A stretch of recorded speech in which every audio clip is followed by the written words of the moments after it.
மந்திரத்தை மறந்தான் பிரம்மனே, அவனை சிறையினிலே அடைத்தான் முருகனே.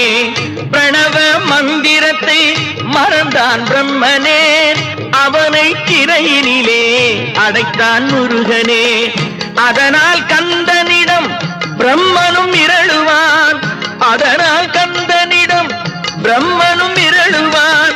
கந்தன் அடியவர்க்கு அவனும் அருளுவான், கந்தன் அடியவர்க்கு அவனும் அருளுவான். கந்தனிடம் செல்லுங்கள், என்ன வேண்டும் சொல்லுங்கள். கந்தனிடம் செல்லுங்கள், என்ன வேண்டும் சொல்லுங்கள். வந்தவினை தீந்துவிடும் மற்றவற்றை தள்ளுங்கள், வந்தவினை தீந்துவிடும் மற்றவற்றை தள்ளுங்கள். கந்தன்